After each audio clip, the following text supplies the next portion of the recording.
개그할 때도 느꼈고 투자할 때도 느꼈습니다. 생각보다 열심히 하는 사람 없다. 내가 그들보다 조금 더 생각하고 조금 더 움직인다면 성공할 수 있는 가능성은 압도적으로 높다.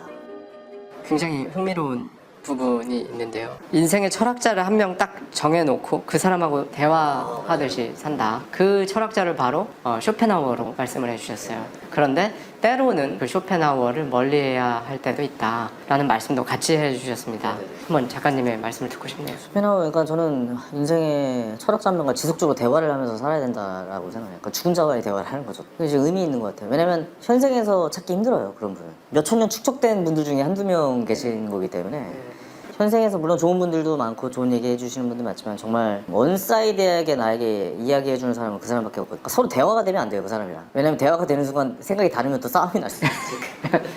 그래서 원사이드하게 나에게 좋은 이야기만 해줄 수 있는 사람이랑 같이 인생을 함께 사는 건 엄청 우리가 꼭 해야 될 일 중에 하나다라고 생각하고, 철학 관련된 책을 읽다 보면은 자기에 맞는 철학자가 반드시 나옵니다. 저 같은 경우는 저는 약간 좀 개인주의의 성향이 강하고, 저는 개그맨 일이라는 걸 했지만 사실 저는 개그맨이라는 일에 잘 맞지는 않는 사람이에요. 약간 좀 혼자 있는 걸 좋아하고 하루에 3시간은 생각할 시간이 있어야 돼요. 아내한테도 제가 부탁을 합니다. 하루에 3시간은 나 혼자 있는 시간이 무조건 있어야 된다라고 이야기를 항상 하거든요. 예. 되게 고독을 좀 즐기는 편이고 누군가와 같이 여행을 가본 적이 없어요. 네. 전 여행을 항상 혼자 다녔어요. 결혼하고 이제 아이가 태어나고 나서 이제 가족과 같이 여행을 가지고. 근데 이런 나와 가장 잘 맞는 사람은 누굴까라고 생각을 해봤더니 책을 막 이제 읽고 하다 보니 쇼펜하우어가 이제 그런 저와 성향과 뭐 외로워져라, 뭐 외로움을 즐겨라, 뭐 약간 이런 얘기, 쓸데없는 생각하지 말고 잠이나 자라, 뭐 약간 이런 내용들이 너무 와닿고, 고독이 주는 즐거움을 즐겨야 된다, 뭐 이런 이야기도 너무 잘 맞아서 전 제 인생에 죽은 자와의 대화를 1번으로 뽑는 게 쇼펜하우어라고 생각을 하거든요. 근데 쇼펜하우어를 멀리 해야 될 때가 아까 말씀하셨던 그 부분은 반드시 있어요. 갑자기 내 의지가 많이 떨어졌을 때, 뭔가 새롭게 뭔가 시작을 해야 될 때는 약간 쇼펜하우어의 그 부정적인 생각과는 잠깐 멀어져야 됩니다. 아무리 친한 친구라도 하루 종일 붙어 있으면 싸워요. 청년 세대의 시작은 쇼펜하우어 하면 안 된다라고 생각을 해요.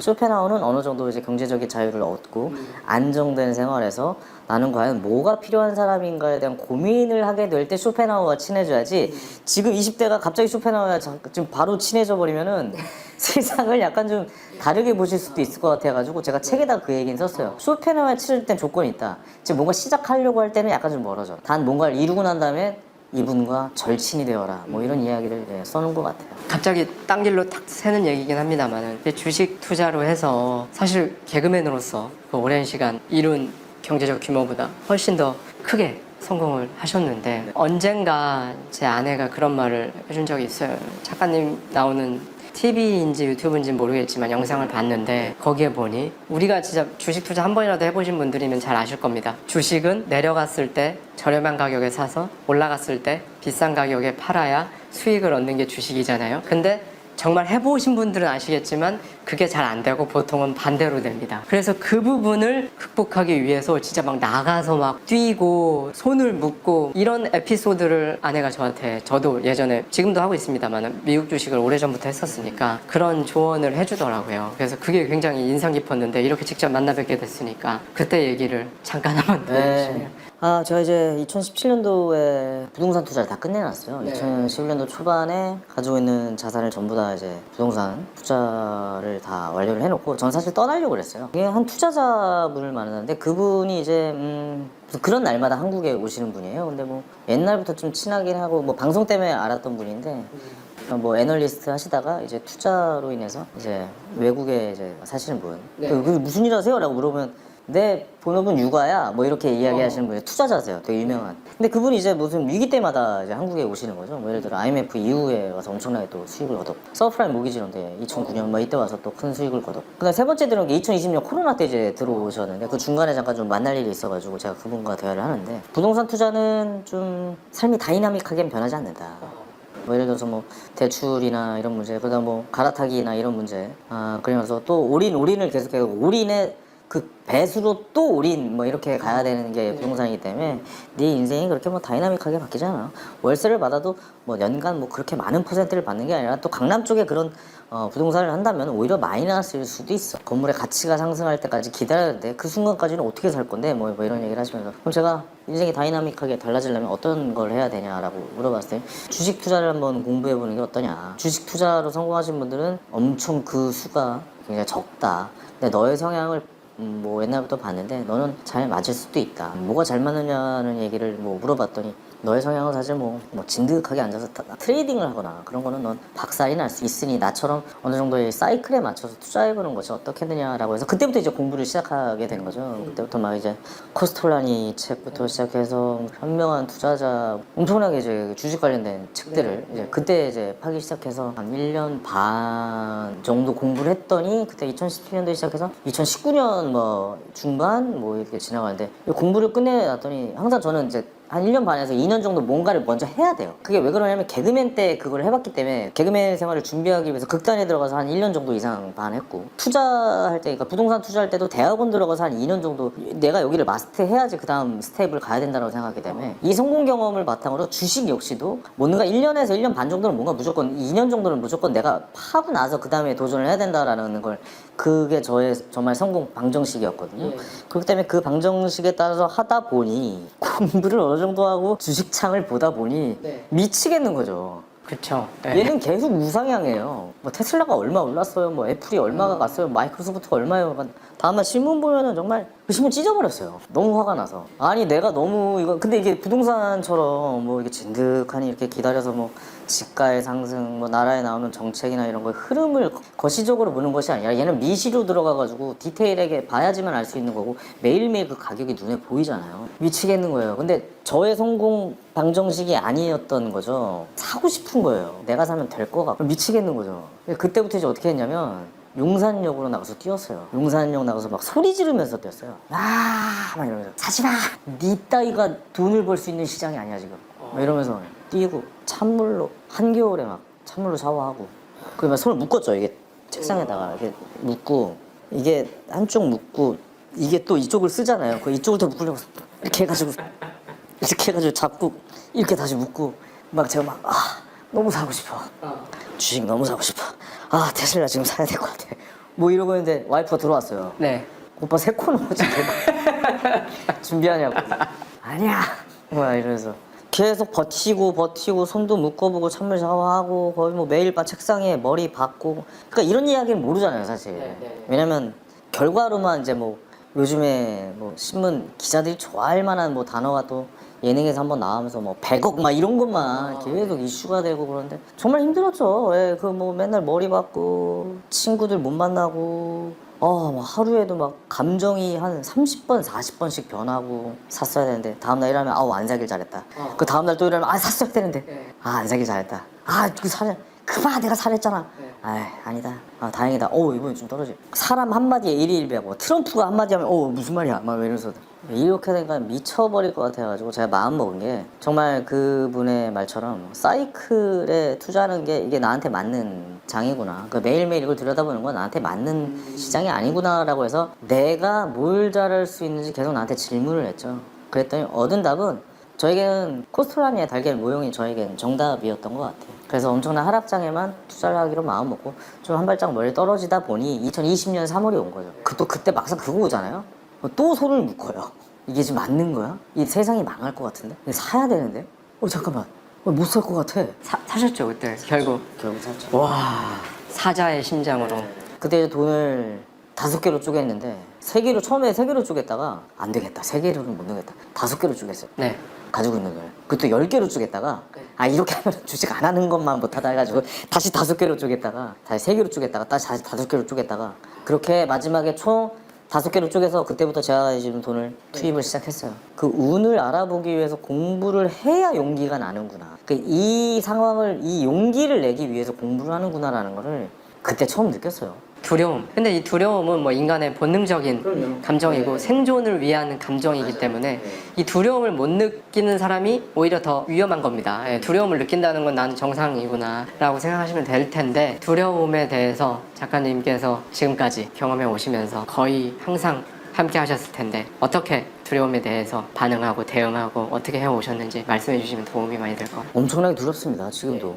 지금도 두려워요. 반응이 어떻게 나올지 두렵고 많은 분들이 별로 안 좋아해 주시면 어떨까. 아, 조회수가 안 나오면 어떡할까. 뭐 이런 고민들 항상 하고 있고 제가 또 요즘에 이제 경제적 자유 이후의 삶은 어떻게 살까라는 두려움에 한번 휩싸여 본 적이 있어요. 정말 경제적으로는 정말 어렵지 않은 상태가 됐으니 이제 우리 가족이 즐겁고 행복하게 살 수 있는 모든 환경을 다 만들어 놓았거든요. 저와 아내와 제 아들이. 그리고 나서 일을 한번 완전히 끊어본 적이 있어요. 일을 아예 안 해본 적이 있거든요. 아예 글도 쓰는 것도 멈춰보고 아무것도 안 해봤더니 그 먼저 인생이 좀 이상해지는 것 같더라고요. 그리고 뭔가 예능에 예전에 나갔을 때 막 사람들이 누가 좋아할까 이런 말 하는 걸 돈 벌었다고 나와서 떠는 사람을 누가 좋아해. 어느 한 예능에서 막 그런 말이 나오면서 뭐 세 자릿수의 때 막 금액이 나오면서 사람들이 불편해할 것 같다라는 생각이 들어서 아예 예능 같은 건 아예 안 나갔어요. 그 두려웠거든요. 그리고 나서 한참을 이제 생각을 해봤죠. 일을 아예 안 하면서 난 어떻게 살아야 될까라고 생각하는데 알고 계시면 경제적 자유라는 것은 그 사람마다 가지고 있는 느낌이 다 다르잖아요. 제가 정의 내린 경제적 자유는 내가 하기 싫은 일은 안 하겠다라는 게 저한테는 경제적 자유였거든요. 그러니까 그 경제적 자유도 다른 말로 해석해보면 내가 하기 싫은 일을 안 하겠다는 건 내가 하고 싶은 일만 할 수 있다라는 거잖아요. 네, 그렇죠. 그럼 그때 또 이제 그 두려움을 이겨내고 생각이 바뀌었죠. 그럼 나는 정말 뭘 하고 싶은 사람인가라는 이제 출발을 또 하기 시작했죠. 그러다 보니까 방송에 업이 있었던 사람이기 때문에 내가 하고 싶었던 방송이 분명히 있었던 거예요. 그게 저는 시사입니다. 정치 시사 이야기를 저는 참 어렸을 때부터 좋아했고 신문 보는 것도 아버지의 영향으로 제가 하루에 일간지를 매일 3개씩 읽게 아버지의 그런 교육이 있었어요. 제가 딱 한 달 전부터 시사 정치만 하는 프로그램을 진행을 맡아서 이제 시작했거든요.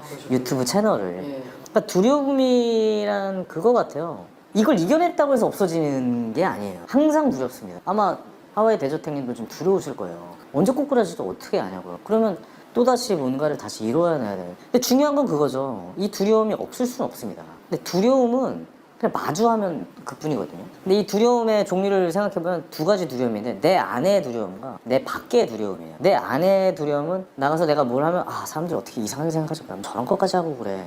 날 바보같이 생각하지는 않을까? 아무도 기억 못합니다. 이런 두려움들. 그러니까 나만 그렇게 생각한다라는 거죠. 내 안에 있는 두려움은 누구의 말 때문에 못하고 누구의 행동 때문에 못하고 누구의 손가락질 때문에 못한다라고 혼자 스스로 생각하는 거잖아요. 근데 이걸 깨셔야 뭔가 이 두려움을 깨어나올 수 있는 거고, 밖에서 할 수 있는 두려움은 실제로 우리가 보는 두려움들이잖아요. 실제로 우리가 보는 댓글들. 아유 이게 재밌냐, 이게 뭐 하는 거냐, 아유 저러고 산다, 뇌가 없냐, 뭐 이런 말들, 뭐 이런 반응들 언제 어디서든 산재에 있거든요. 근데 이건 당연한 겁니다. 그러니까 이게 없는 게 아니에요. 이게 다 이런 얘기를 듣는 거예요. 여태까지 살아왔던 전 세계적인 철학자, 과학자, 유명한 정치인, 운동선수, 연예인, 이런 분들도 다 이런 반응을 딛고 그 두려움을 마주하고 나서 성장이거든요. 왜냐면 이 두려움 때문에 그걸 못한다? 가장 큰 리스크입니다. 두려워서 아무것도 하지 않는 것, 그것이야말로 진짜 실패입니다. 그 두려움을 마주보는 것이 그 실수를 하려는 용기를 내는 것, 뭔가 처음 시작했을 때 당연히 잘 안 된다고 생각하는 것, 그것이 진짜 성공의 시작이지, 남들이 손가락질하고 남들이 욕할까 보다 아무것도 안 하고 집에 있는 것, 정말 바보 같은 일이거든요, 그거는.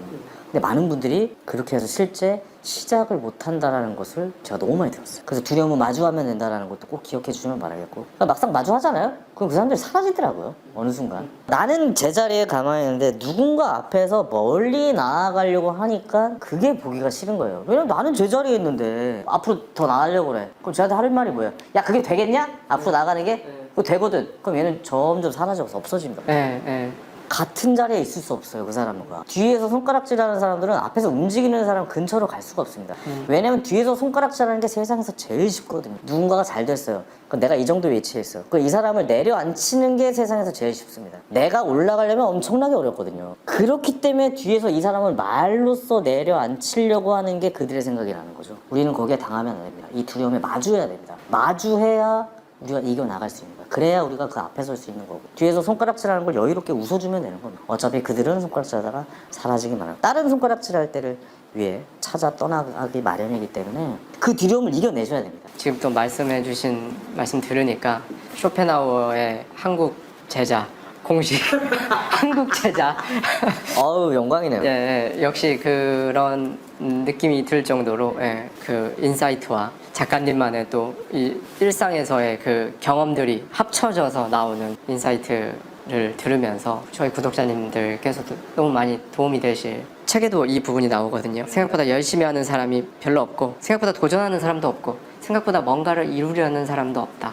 실제로도 그렇다고 생각이 들고요. 그래서 작가님께서 이제 마지막으로 이 부분에 대해서 한번 말씀을 해주시면 좋을 것 같습니다. 제가 되게 좋아하는 부분 중에 하나예요. 제 책에서 제가 약간 좀 직설적인 걸 좋아하나 봐요. 사실 이렇게 말씀드리면은 좀 재수없을 수도 있다라고 생각을 했는데, 개그를 할 때도 그랬던 것 같아요. 개그를 할 때도 그랬고, 투자를 할 때도 그렇고, 뭔가 좀 이 현직에서 뭔가 움직일 때 하는 생각이 드는 게 있는데, 저는 제가 코미디를 만들고, 사실 코미디를 하는 게 투자보다 더 어려웠어요. 솔직히 말하면 개그 짜는 게 더 어려웠어요. 왜냐면 새 코너를 짜는 건 그냥 맨땅에 헤딩이거든요. 뭘 웃겨야 될지도 모르겠고, 뭐 어디서부터 뭘 시작해 뭘 해야 돼. 근데 약간 투자 같은 경우는 그 가이드라인이 있어요. 과거가 있고, 지표가 있고, 숫자가 있고, 그다음에 성공했던 사람들의 성공담도 있고, 그렇기 때문에 어느 정도 이런 흐름으로 갈 것이다라는 건 전체적인 그림이 그려지는 싸움이라면, 여기는 그냥 맨땅에 헤딩인 거예요. 왜냐면 예전에 나온 히트 코너를 따라야 보면 표절이라는 얘기를 들을 것이고,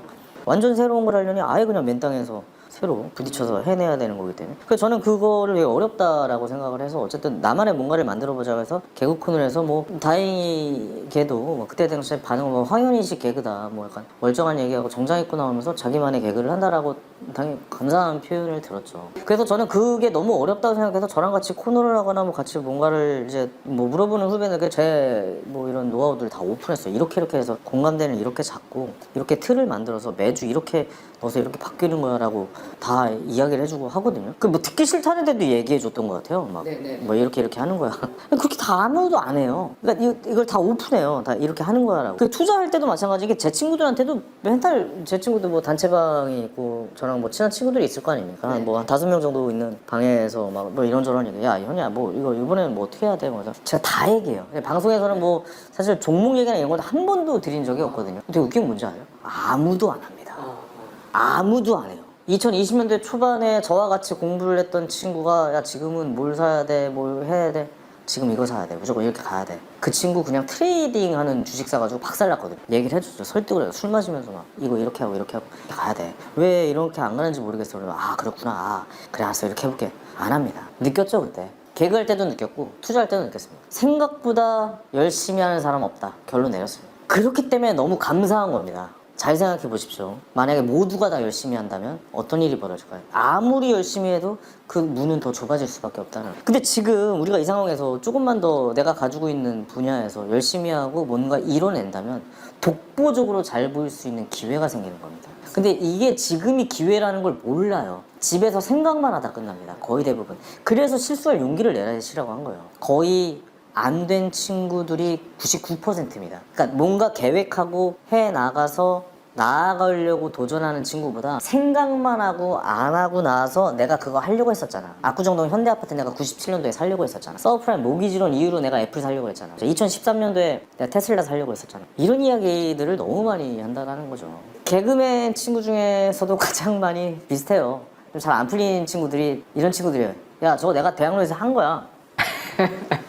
내가 저 아이디어 낸 거야. 저거 내가 짠 거잖아. 저거 내가 생각했었던 거야. 이런 애들이 제일 안 돼요. 투자도 마찬가지입니다. 내가 그거 살려고 했었잖아. 아파트 내가 살려고 했었잖아. 이런 사람들이 대부분입니다. 제가 봤을 때 99%라고 생각해요. 그러니 생각보다 열심히 하고 움직이는 사람이 없으니, 내가 그들보다 조금 더 생각하고 조금 더 움직인다면 성공할 수 있는 가능성은 압도적으로 높다라는 게 이 책에 썼던 그런 내용이거든요. 하와이 대저택님처럼 이렇게 직접 유튜브로서 움직이시고 하려고 계획하시고, 또 여기 직원분들도 다 직접 하시고, 그러니까 단순히 생각하는 것만 하는 게 아니라 이런 조명도 다 일일이 하셨을 거고, 이런 거 세팅도 하셨을 거고, 엄청나게 어렵고 귀찮고 힘들고 시행착오를 겪고 부딪히고, 이런 일들을 안 하려는 사람이 훨씬 많다. 말은 쉽습니다. 내가 그거 하려고 했었잖아. 내가 유튜브 하려고 했었잖아. 내 저거 뭐 그거 살려고 했었잖아. 애플 살려고 했었잖아. 생각보다 안 합니다. 그러니 뭔가를 틀을 깨고 두려움의 벽을 깨고 나오셔야 된다. 관심을 갖고 열심히 하신다면 그 1%의 좋은 결과를 얻을 수 있는 가능성이 그렇기 때문에 훨씬 높다라고 좀 말씀드릴 수 있을 것 같아요. 세컨더리 마인드의 저자시죠. 황현희 작가님을 모시고 긴 시간 동안 얘기를 나눠봤습니다. 사실 저희가 오늘 나눈 얘기는 책에 다 있습니다. 그리고 책에 조금 더 친절하고 공감이 가게끔 잘 써주셨어요. 그래서 오늘 저희가 나눈 이야기에 대해서 조금 더 어떤 얘기가 있는지 조금 더 알고 싶다라고 생각하신다면 세컨더리 마인드 한번 일독을 해보시면 여러분께 크게 좀 깊이 공감되는 포인트들이 굉장히 많을 거예요. 저희 하와이 데저텍 스튜디오를 찾아주시고 이렇게 이야기를 나눠주셔서 다시 한번 감사드리고 또 기회가 되면 또 찾아주십시오. 자주 뵙겠습니다. 제가 당분간을 책을 낼 계획은 없지만 오늘 이야기 너무 좀 즐거웠고 또 너무 또 잘 이끌어주셔서 아닙니다. 저는 감사드립니다. 네, 고생 많으셨습니다. 감사합니다.